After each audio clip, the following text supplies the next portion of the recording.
everyone, Ivy League Gaming here, and today we're playing Watcher of Realms. Today I'm joined by Ash, as most of you probably know. Ivy, what's up? Glad to be here. How you doing? Luckily, we're from the raid community, which is probably 50% of the players at least. Let's be honest, maybe more. Is it? I I imagine don't know. so, but I don't know. You would Feels know like better it. than I. Yeah. It really feels like so many people are like, "Oh, I quit raid and I'm only playing this," or there's so much. Yeah, I'm there's sure so about to many. get a bunch of those comments too. Yeah, so we had a fun idea to talk about. Well, maybe not so fun for the raid people, but so many raid content creators are coming over and playing Watcher of Realms or covering it like for real, for real. I just had a collab with Hell Hades. He made a channel.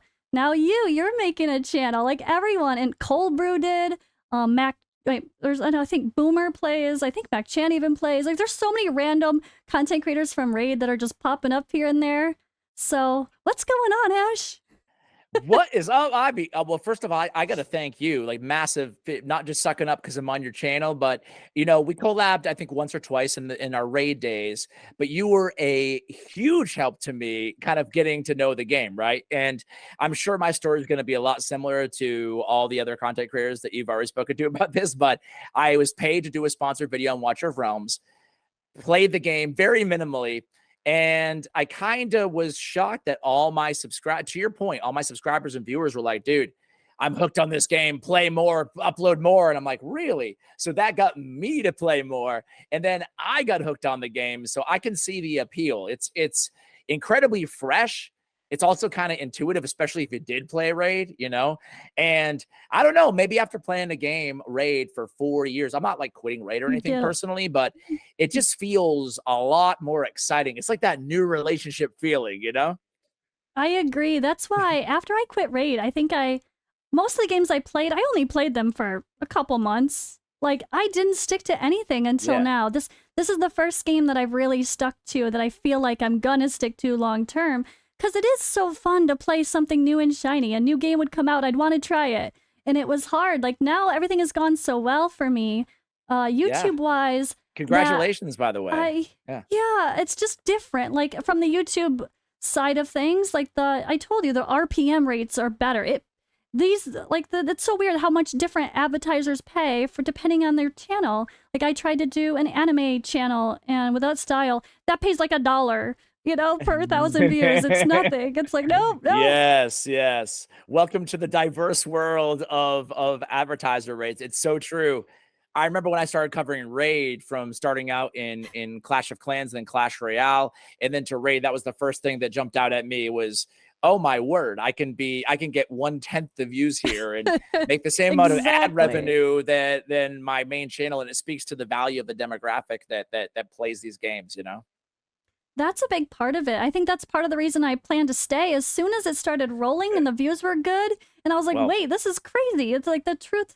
So, like, to actually genuinely enjoy something and it pays better, why wouldn't I keep going with it? Why would I? Well, I'm not even looking at too many other games. I mean, I am playing Dragonair, not gonna lie. I still what do love. you think about Dragonair? Not that this is supposed to be about Dragonair, but I actually passed on all sponsorships for Dragonair because I was so into Watcher of Realms and I had the new YouTube channel. And I'm like, all right, I need to focus on one game and not be confused. It's hard to learn two It's games a at the exact lot. same time. But what do you think of it? Is it good or? I loved Dragonair when I played it. It was just very limited on getting legendaries. It was very hard to get legendaries. Okay. All right. So for me, that was a big frustrating part because the community hated that. But I'm looking at it through different eyes this time. I think the game is the most free to play friendly I've ever played in a different aspect because the rares and epics are completely endgame viable. You don't even need Oh, okay. legendaries for most content. So I'm trying to look at it in a different way. Well, that's cool. I just had you on my channel, and I was a little bummed out. At least it sounds like not many rares are super end game viable in Watchers, right?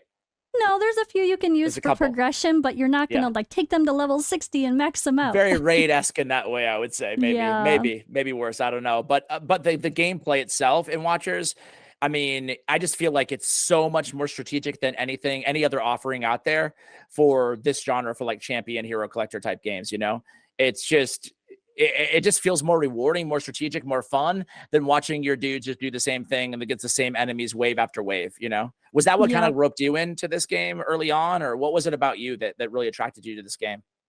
Yeah, for me, it was the fact that we finally had a semi-raid gotcha competitor that actually had good graphics. The Oh, I'm graphics sure that's the are, same for a lot right? of people. Yeah, yeah, they're That's I really think good. that's part of it too. It's so easy to ignore the raid copies like Infinite Magic Raid and even Awakened Chaos Era was a little cheesy. But when you finally see games that actually have better graphics than Raid, honestly, this and Dragonair I think have better graphics than Raid, especially with the cinematics for this. And like I think that's got to be a huge drawing point for some of you Raid creators, right? Just the fact that it actually competes. I'm gonna be totally real. I didn't think I cared about graphics in games because I could play some like really basic games and still find them incredibly rewarding and fun. But until I didn't have them, right? So, like to your point, I didn't think I cared about the graphics in Raid that much. I mean, they're nice and stuff, but it wasn't until I started. I think it was Dragon Champions I started playing like back in the day, and I was like, ooh, this is tough with these graphics. I don't know why. It really bothered me when I didn't have them, you know? So I guess I'm kind of making your point, you know? And this game definitely does not let down in terms of the graphics, the aesthetics, the visuals, like everywhere. Yeah, that's huge. And it's also the reality for you or in any other raid content creators like I was. I think the transition is easy for your audience because it's not a dramatically different, but at the same time the gameplay is different enough to maybe, yeah, like you said, it feels refreshing. It feels like a breath of fresh air. It's different. It's fun. It's exciting. It's a new challenge. Hell Hades said the same thing. He's like, it's a totally different challenge to raid. So it's a fun thing to play at the same time because they feel different, but still have the same vibe and audience.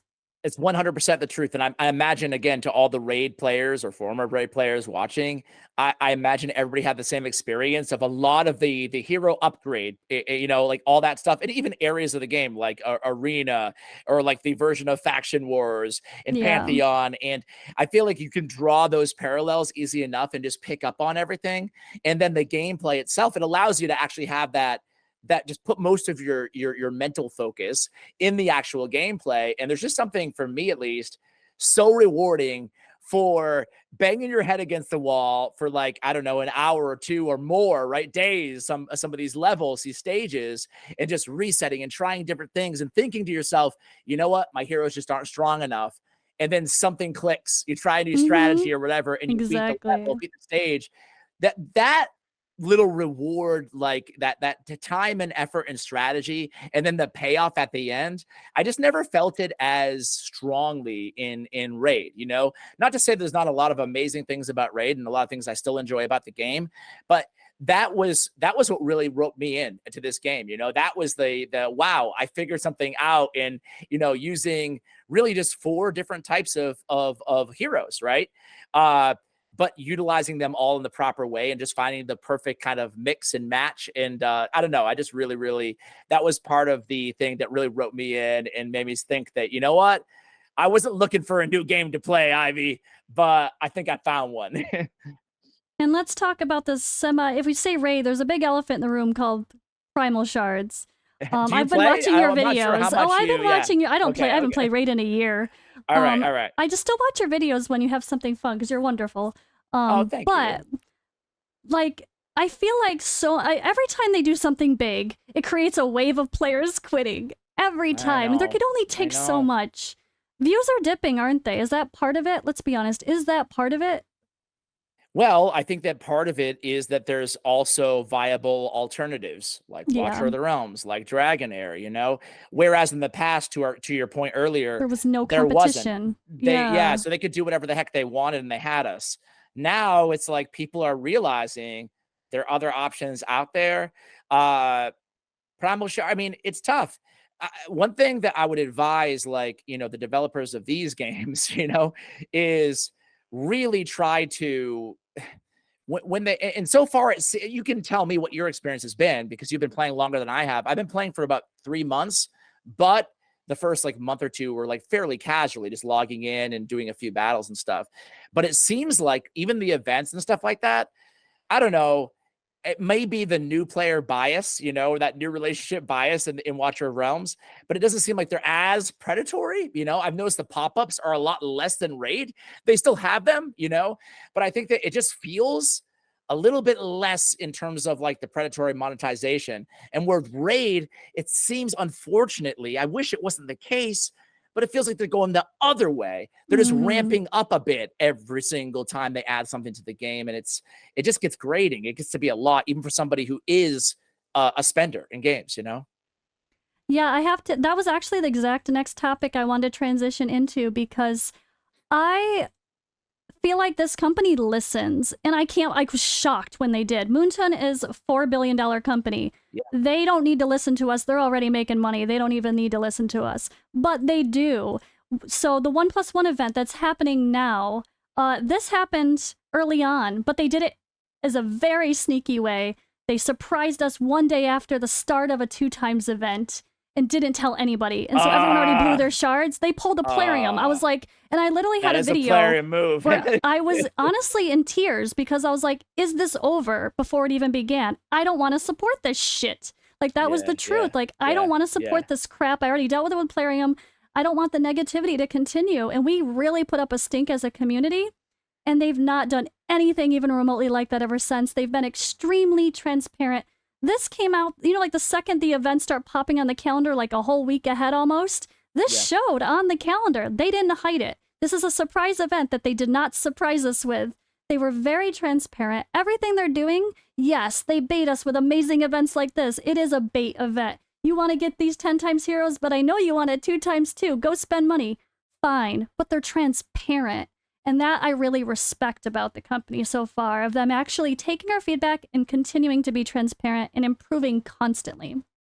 Let me ask you this, and that's, first of all, that's great news. And my experience with them has been honestly fantastic as well early on.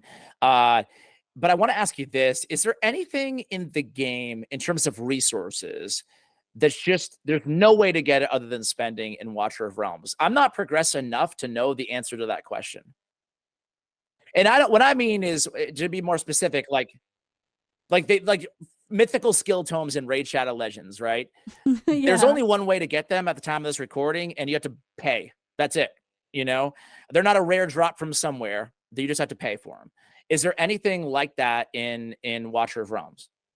No, because it's all PvE content based that you just need to take the time to get there. Whether you get there faster because you spent and you have more legendaries, sure, that's every game. Of course. But there's nothing that is like super, super limited. Even the hardest content in the game is going to be Void Rift. That's going to be the end goals, to do hard, to do nightmare, and get more of like the ancient summoning crystals. Those feel special to people. But honestly, once we get to those points, we're going to get those regularly and they're not going to feel as scarce. And we actually get more ancient summoning crystals than we do the legendary ones.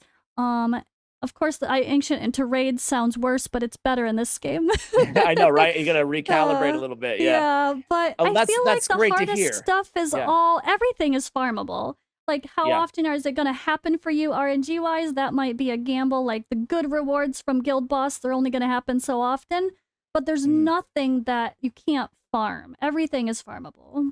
Well, that's great to hear. You know, I hope that stays. I hope it stays that way, obviously. And I mean, is there a developer roadmap? Like, where do you see the game going? Obviously, it's in its infancy right now, which is so cool and exciting to be like on the ground floor of a new game that we love.